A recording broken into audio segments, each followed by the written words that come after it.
আমাদের এসসি এসটিদের যত অধিকার ভারতের সংবিধান দিয়ে গেছে সব কেড়ে নেওয়ার কাজ এই পশ্চিমবঙ্গে জামাতিদের সরকার, মুসলিম লীগ টু সরকার, যারা পশ্চিমবঙ্গকে গ্রেটার বাংলাদেশ বানাতে চায়, এই সরকার সেই কাজ করে চলেছে।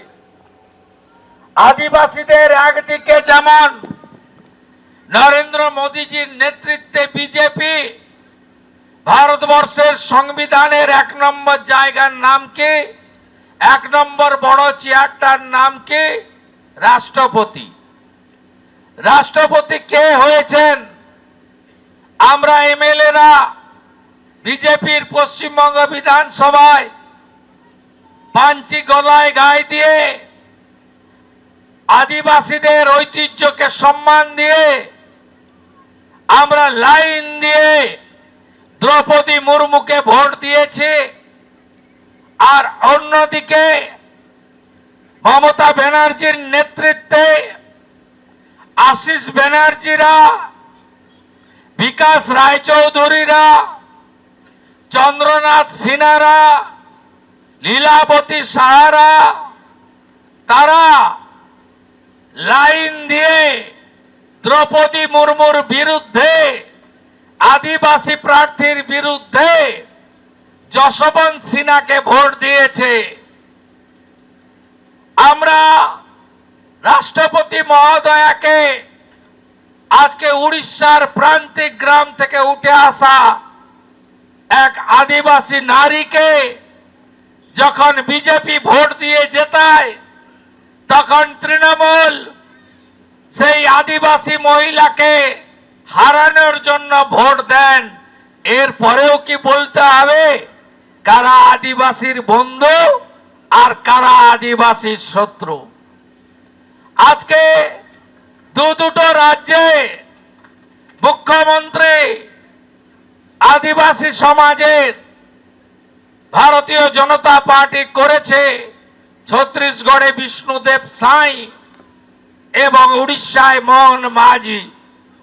আদিবাসীরা প্রশ্ন করবেন না এই রাজ্যে আদিবাসীদের অধিকার, সম্মান, মর্যাদা কেন এখনো কার্যকর হলো না? প্রত্যেক দিন গোছা গোছা ভুয়া কাস্ট সার্টিফিকেট পাওয়া যাচ্ছে।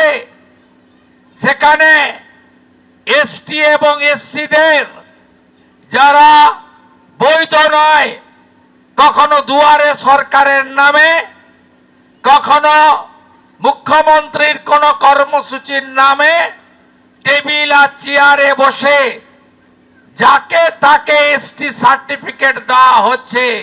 এতে আপনার অধিকার খর্ব করা হচ্ছে না? কেউ কারোর দয়ার দান নয়। পশ্চিমবাংলে চাকরিতে সংবিধান মেনে 22% শিডিউল কাস্ট আর 6% শিডিউল ট্রাইব রিজার্ভ রয়েছে। আপনারা কি একটু হিসাব কষেছেন যে গত 15 বছরে এই রাজ্যে এসসি এসটিদের আর অরিজিনাল ওবিসি যারা, তাদের সংরক্ষণ কেড়ে নিয়ে তুলে দিয়েছে এই জামাতিদের সরকার, এই মুসলিম লীগ টু সরকার, তৃণমূলের সরকার। আজকে 6 লক্ষ কর্মসংস্থান অবলুপ্ত করা হয়েছে এবং 1,15,000 civic volunteer, 4,000 village police, 10,000 BSK, 60,000 বিভিন্ন কন্ট্রাকচুয়াল নিয়োগ করা হয়েছে। আপনি কি জানেন এই যে সিভিক ভলেন্টিয়ার থেকে, বিএসকে থেকে ওয়েবেলের মাধ্যমে অথবা সরকারি বাসে ড্রাইভার কন্ট্রাক্টর নিয়োগে যে কন্ট্রাকচুয়াল হয়েছে, সেখানে আদিবাসী এবং তফসিলিদের রিজার্ভেশন রাখা হয়নি?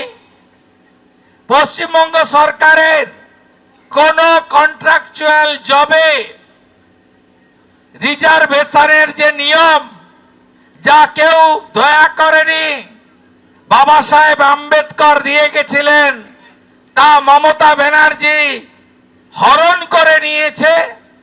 একদিকে এসসি এসটিদের ভুয়া সার্টিফিকেট দিয়ে আপনাদের অধিকার কেড়ে নিয়ে অন্য লোকের হাতে দিয়ে দিচ্ছে, অন্যদিকে ক্যাজুয়াল কন্ট্রাকচুয়াল পার্ট টাইমারে 100 রোস্টার রিজার্ভেশন সংরক্ষণ তুলে দিয়ে আদিবাসী শিক্ষিত ছেলে মেয়েদের চাকরির দরজাটা বন্ধ করে দিয়েছেন এই মুখ্যমন্ত্রী। আপনারা কি জানেন এই রাজ্যে, আপনাদের স্মরণ করাতে চাই, পণ্ডিত রঘুনাথ মুর্মু প্রথম অলচিকি লিপি কবে বের করেছিলেন, আবিষ্কার করেছিলেন 1925 সালে। তারপরে কংগ্রেসের সরকার, তারপরে অন্য দলের সরকাররা, সিপিএম সমর্থিত সরকার দিল্লিতে এসেছে। সাঁওতালি ভাষার মর্যাদা কেউ দেয়নি। সাঁওতালি ভাষার মর্যাদা কে দিয়েছে জানেন? ভারতীয় জনতা পার্টির প্রতিষ্ঠাতা নেতা ভারত রত্ন অটল বিহারী বাজপেয়ী। তিনি সাঁওতালি ভাষাকে অষ্টম তফসিলে মর্যাদা দিয়েছেন। আপনি বলুন তো, এখানে 12% রামপুরহাটে আদিবাসীরা থাকেন, পাশে সিউড়িতে 10% থাকেন। আপনারা বলুন তো, প্রাইমারি স্কুল, হাই স্কুল, কলেজে গিয়ে আপনি বাংলা, ইংরেজি, অঙ্ক, বিজ্ঞানের সঙ্গে যদি সাঁওতালি ভাষায় পড়তে চান, বই পাওয়া যাবে, সিলেবাস পাওয়া যাবে, টিচার পাওয়া যাবে? উত্তর হবে না। 15 বছর এবিপি আনন্দ, এগিয়ে থাকে, এগিয়ে রাখে।